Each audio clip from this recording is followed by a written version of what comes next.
কেন শিবলিঙ্গের পূজা হয় কিন্তু বিষ্ণুলিঙ্গ বা ব্রহ্মালিঙ্গ নয়?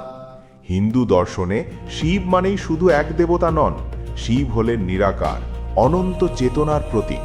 শিবলিঙ্গ কোনো মানুষের তৈরি মূর্তি নয়, এটি শক্তি ও শূন্যতার মিলন। লিঙ্গ মানে চিহ্ন, যা দিয়ে বোঝানো হয় সেই অনন্ত সত্তা, যার শুরু নেই, শেষ নেই। পুরাণ মতে ব্রহ্মা ও বিষ্ণু যখন সৃষ্টি ও পালন নিয়ে তর্কে লিপ্ত ছিলেন, তখন এক অগ্নিস্তম্ভ রূপে শিব আবির্ভূত হন। সেই স্তম্ভের আদি অন্ত কেউ খুঁজে পায়নি। সেই অগ্নিস্তম্ভই পরে শিবলিঙ্গ রূপে পূজিত হয়। বিষ্ণু ও ব্রহ্মা মূলত সাকার রূপে পূজিত, রাম, কৃষ্ণ বা ব্রহ্মার চতুর্মুখ রূপে।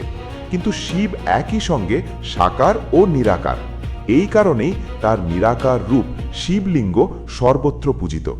এই কারণেই শিবলিঙ্গ আছে, কিন্তু বিষ্ণুলিঙ্গ বা ব্রহ্মালিঙ্গ নয়। চ্যানেলটাকে ফলো করো এমন আরও রহস্য জানতে। জয় শিব শম্ভু।